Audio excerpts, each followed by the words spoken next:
Hello everybody, Avian Solar here, and today I'm going to be teaching you the basics about police vehicles as a member of the Los Santos Police Service on Roleplay UK's 5M server. In this video we're going to be covering how to get police vehicles, how to service and repair police vehicles, the emergency lighting system, the ANPR system, and then I'll give you a couple of tips about police vehicles. Now, before I go any further, when I talk about keybinds, I'm going to be doing so with the assumption that you have a full keyboard with numpad and function buttons. If you don't have one of these, then you're going to need to change the relevant key bindings. This can be done by pressing escape, going to settings, key bindings, pressing enter, and then most of the key bindings you'll need to change will be in the 5M section. Now, whilst you're here, there's a couple of important ones it might be useful for you to bind. Scroll all the way down, you'll see these ones here, which are indicators left and indicators right. These aren't bound by default. I bound them to my left and my right keys because those are keys I don't use for anything else. It's useful for you to bind those because if you have a collision in a police vehicle, the indicators left and right will automatically come on as hazards. Binding these allows you to turn them off. It also means you use them when making corners to let other people know what you're going to be doing. Okay, so now we're at Mission Road Police Station. We're going to talk about how to get vehicles as a police officer. Let's have a look at this individual behind me to my right. He stood there holding a clipboard. There's an individual like that at every police station the Los Santos Police Service operates. If I walk up to the individual and use my third down on him, I can speak to him about getting my vehicles. By pressing that, this window appears and you can see I've got a list of vehicles at this police station that I can access. If I press this Volvo XC90, we can see we've got a bit more information about it. We can see its colour, it's black on black. We can see the handling characteristics. We can also see the body health, engine health, fuel level, and its max speed. Let's retrieve this vehicle, which means I'm going to be booking out in my name. So if you look behind us, the vehicle goes into that car parking spot with a nice blue arrow above it. Let's go to the vehicle, and before I do anything else, I'm going to use my third arrow on the vehicle, review service vehicle information, and set it as my patrol vehicle. This means on the dispatch menu, this vehicle is set as my patrol vehicle. Go out to the driver's seat, and if I press the L key, you see it unlocks the vehicle with a little audible and visual prompt, and press the L key again to lock the vehicle. I unlock the vehicle and step inside it. First thing I'm going to do before I do anything else, before I consider setting my NPR and go on patrol, I'm going to go repair this vehicle, as I don't want it breaking down on me whilst I'm driving. Go over here where these toolboxes are. Get out of the vehicle, use my third eye on it. Then we can see we've got the option to upgrade service vehicle. Press that and we've got the repair vehicle option there. And when I press the repair vehicle option, Bob's going to give us a little prompt there saying he's repairing it. He's going to put it on axle stands. He's now going to repair the bodywork and the engine to full health. Okie dokie, it looks like Bob's done repairing the vehicle, so he's going to slowly lower it down off the axle stands. Give it a few more seconds. And we're going to get another prompt saying the vehicle is on the ground and ready to go. Right, the vehicle's ready to go, so let's step inside it and now we're going to talk about the emergency lighting system. So, all police vehicles operated by the Los Santos Police Service has an emergency lighting system. These are blue lights, rear reds and sirens. If I press the Q key, it turns on the 360 blue lights.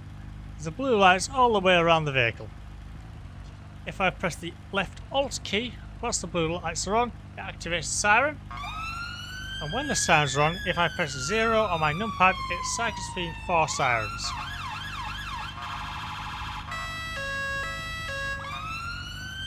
To turn the siren off again, I can either press the left Alt key again, or I can press the Q key if I want to turn the sirens and the lights off at the same time.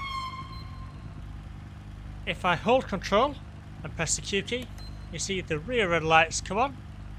And to turn these off, I press and hold control and Q again. And that's all there is for the emergency lighting system. Let's now move on to the ANPR system. Now, the Los Santos Police Service on Roleplay UK's 5M server use the RAFE ANPR system. This is a very complex system and has lots of functions to it, so I'm just going to be covering the basics. If you want a more in-depth look at it, I'll put a guide in the description below. To access the ANPR system, what you do is press F7 on your keyboard and you'll be presented with this remote. Now, I made all my remotes and windows nice and big for the purpose of this video. They're not usually this big. Once this is up, I'll press the toggle display and plate UI reader. When these are up, I'm going to press UI settings and this allows us to change the scale and size of any of the parts that I wish. I can also move them about on my screen by clicking and dragging on them. If I press close, we're going to start by setting up the speed radar. To do this, we use this box here on the left. We also use these top 6 buttons here. Now, the way the speed radar works is there's the radar at the front and the radar at the rear of the vehicle. The radar at the front picks up vehicles in front of us, the radar at the rear picks up vehicles behind us. First way to do that is to actually turn it on. So press the green power button, everything lights up, it's now turning on, and when you're presented with this page with fast hold on both the front and rear, that means the vehicle is turned on. The radar is turned on, however it's not yet initialised. To initialise it, I need to go back over here, and I need to press XMT hold for the front camera, and hold XMIT for the rear camera. Okay, now I need to decide what I want the radar to do. So, the radar can either pick up vehicles heading in one direction at a time. It can either pick them heading away from me or towards me for each camera. So I can have one camera going opposite, one going the same. It's entirely up to you how you want to set it up. Personally, I like having both of the radars going in the same direction as me. So they'll only pick up the speed of vehicles heading the direction I'm heading. They don't pick up the speed of vehicles heading the opposite direction. To set this up, I'm going to press same and same. And now this is set up. If you do want to do something different, if you want something to pick up the opposite, you just press the opposite button instead. Now let's talk about the plate radar. So you can see the plate radar here, and you can see the front vehicle being picked up is this bike over here because I just drove over here. So it's detected that bike's registration. I'm not sure what's picked up in the rear, there's no vehicles behind me at the moment. It's possible there was at some point. So what I'm going to do is I'm going to press escape to close the remote. And now let's talk about some of the functions of the system. If I press the 9 key on the ANPR system, it will run an ANPR check on the vehicle in the front. So there we are. It locks that plate in, and you can see front camera, the plate of the vehicle, the owner, the model, what colour it is, and if there's any active markers. If the individual wanted, underneath JMax, it will say that also. Pressing 6 on my numpad does the same for the rear. If for whatever reason I was wanting to do something for speed offences, what I do is I press 8 on the numpad, and this would lock the speed they were doing at the time in the red box on the ANPR controller. And if I press the 5 key, it will do the same for the rear.